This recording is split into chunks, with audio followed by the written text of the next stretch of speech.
네, 여러분 안녕하세요. 헤어 디자이너 용호쌤입니다. 네, 일단 오늘 영상 클릭해 주셔서 정말 감사드린다고 먼저 말씀드리고 싶고요.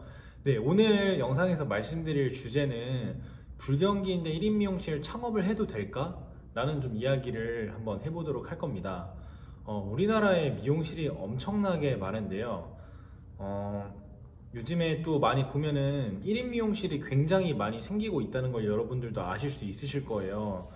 그래서 도대체 1인 미용실이 얼마나 많이 생겼고, 그리고 우리나라 미용실 근로자 수가 얼마나 많은지, 그리고 앞으로 또 미용실이 성공하려면 어떠한 방향으로 나아가야 하는지, 그런 부분에 대해서 좀 차근차근 좀 말씀드리도록 할게요.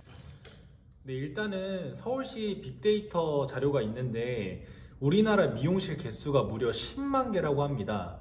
그리고 미용실에서 근로자 수는 20만 명이라고 하는데요. 굉장히 어마어마한 양이죠. 요즘에는 솔직히 말해서 번화가를 나가지 않아도 미용실이 되게 많이 있는 걸 볼 수 있는데, 제가 지금 경기도 안양시 인덕원 쪽에 동편마을이라는 동네에 살고 있습니다. 근데 이 아파트 단지 안에만 하더라도 20개가 넘는 미용실이 있을 정도로 요즘에 굉장히 좀 미용실이 많이 생기고 있는데요. 근데 이렇게 미용실이 많다고 해서 장사가 다 잘 될까요? 절대 그렇지 않죠. 우리나라 미용실은 폐업률이 어마어마하게 높아요. 자영업자 3대가 커피집, 그리고 치킨집, 그리고 미용실이라 하는데요. 미용실은 1년 안에 폐업률이 12%고요. 그리고 3년 안에 폐업률이 33%나 됩니다. 그러니까 새로 생긴 미용실이 3년 안에 3개 중 1개는 없어져요. 그만큼 굉장히 치열하고 어려운 시장 속에 있는 지금 미용 시장이거든요. 그런데도 왜 이렇게 미용실이 왜 많이 생길까요? 이렇게 3년 안에 3개 중에 1개는 망하는데 왜 이렇게 좀 미용실이 좀 많이 생기는지, 그거에 대해서 일단 좀 짚고 넘어가야 할 것 같습니다. 일단 첫 번째는 미용인들이 계속해서 증가하고 있습니다. 제가 미용실을 이제 취직하기 전에 자격증을 제가 땄을 거 아니에요. 저는 미용사 자격증이랑 이용사 자격증을 땄는데요. 두 개 학원을 다녔을 때 물론 10대와 20대인 친구들도 굉장히 많았지만 그 이상의 30대부터 60대까지 다양한 연령대의 학생들이 되게 많았어요. 근데 되게 물어보면은 다른 직업을 바꾸거나 그리고 또 퇴직하신 다음에 이제 미용을 새로 시작하시는 분들이 굉장히 많았어요. 그래서 요즘에 솔직히 말해서 동네에 보면은 염색방이라든지 그리고 소형 샵들이 굉장히 좀 많이 생기고 있거든요. 이제 퇴직하시고 나셔서 평생 직업으로 찾거나 그리고 미용을 하고 싶었는데 못 하셨던 분들이 계속 미용실을 또 오픈을 하고, 그리고 또 다른 데에서 이제 디자이너로 이제 취직을 하다 보니까 일단 미용인들이 굉장히 많아지면서 미용실도 자연스럽게 많아졌고요. 그러면서 또 시장이 되게 과열된 게 아닌가 싶습니다. 그리고 두 번째 이유는 제가 봤을 땐 퍼스널 브랜딩 시대인 것 같아요. 되게 뉴스나 그런 것들 많이 보면 요즘 1인 사업가 시대, 그리고 1인 기업 시대라고 되게 많이 이야기가 나오는데, 헤어 디자이너들이 그냥 프랜차이즈 미용실에서 이제 계속해서 있는 게 아니라 자기의 SNS 플랫폼을 되게 이용을 많이 하잖아요.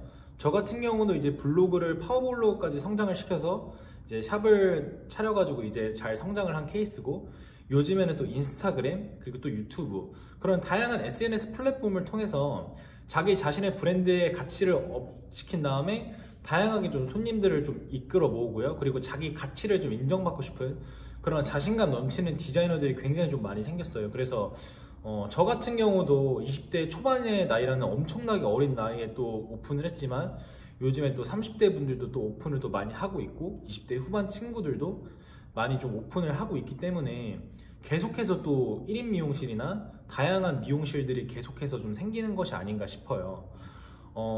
계속 이렇게 시장이 과열이 되고 있는데요. 일단 다시 정리해서 말씀드리자면은 2002년까지만 하더라도 우리나라 미용실 개수가 7만 개였는데 2019년에는 10만 개가 넘었고요. 그리고 미용실 근로자 수는 계속해서 이제 올라가고 있습니다. 근데 전체적으로 봤을 때 우리가 뭐 페이스북이라든지 유튜브라든지 보면은 셀프 다운펌 그리고 셀프 뷰티들이 어마어마하게 성행을 하고 있고요. 그런 것 때문에 아무래도 지금 미용실이 굉장히 어려운 게, 머리를 자를 사람들은 한정이 돼 있는데 계속해서 미용사는 늘어나고 셀프 뷰티 이런 것들이 되게 성행을 하고 있기 때문에 계속해서 지금 미용 시장은 악화되고 있습니다. 또 이제 여러분들이 이제 1인 미용실을 창업하고 싶으신 분들이 많고 자기 사업장을 좀 내고 싶어 하시는 분들이 굉장히 많잖아요. 그래서 이제 제가 자영업 2년차로서 간단하게 두 가지 해결 팁을 좀 드리고자 합니다. 일단 첫 번째는 마케팅을 잘하는 디자이너가 돼야 돼요. 왜냐하면은 우리가 입소문도 중요하지만 지금은 이제 블로그의 시대를 넘어서 이렇게 지금 영상으로 말을 하고 소통하는 라이브의 시대가 왔단 말이에요. 그래서 이제 지금 보면은 금강연아라든지 헤어 유튜버 분들이 굉장히 좀 성장을 하면서 많은 미용사들이 지금 유튜브로 다 뛰어들고 있어요.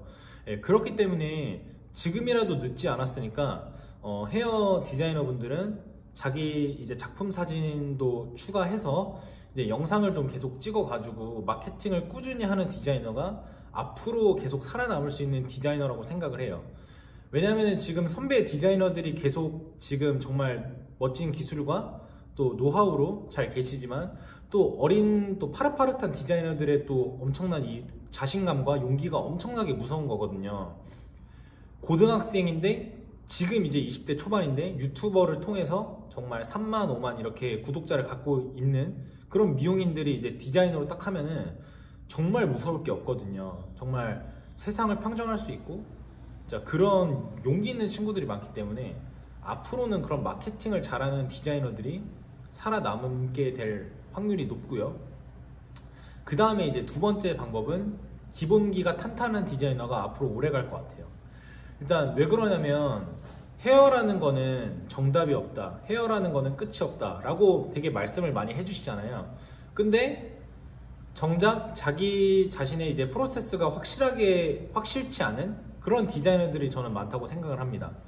저도 그랬고요. 그래서 저 같은 경우는 아직 되게 지금 경험도 부족하고 나이도 어리기 때문에 계속해서 뭐 세미나라든지 그리고 또 저만의 트레이닝을 통해서 이제 기술을 향상시키고 있는데 자기 디자인을 확실하게 뽐낼 수 있고 자기 디자인의 색깔로 인해서 단골 고객님들을 많이 만들 수 있는 그런 색깔 있는 디자이너와 그리고 기본기가 탄탄한 디자이너들이 앞으로 계속해서 많아져야 이렇게 지금 과열된 미용 시장에서 살아남을 수 있을 것 같아요.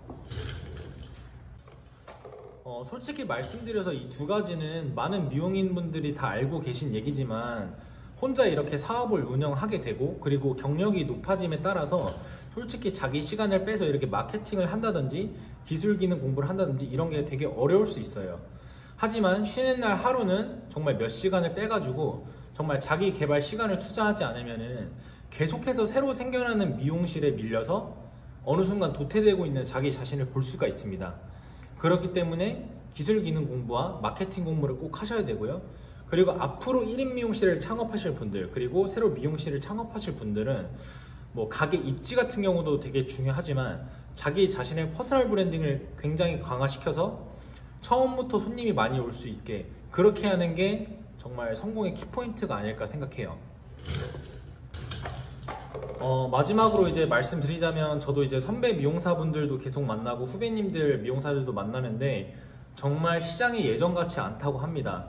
제 주변에 바버샵 오픈하신 분들도 되게 많지만 옛날보다 좀 손님이 많이 줄었고 미용실이 계속해서 생겨나고 있기 때문에 경쟁은 계속 치열화될 거라고 합니다. 그렇기 때문에 사실 분위기가 예전만큼 좋진 않아요.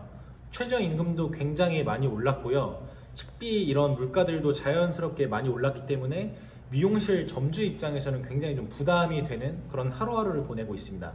하지만 우리가 이 두 가지 제가 말씀드린 마케팅이나 이 기술 이거를 계속 탄탄하게 다지고요. 우리가 쉬는 시간에 정말 우리 자기 개발을 통해서 계속해서 성장을 한다면 이 어려운 시장에도 계속해서 살아남을 수 있지 않을까 예상해 봅니다.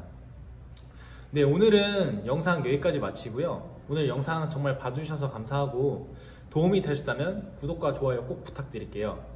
지금까지 헤어 디자이너 용우쌤이었습니다. 감사합니다.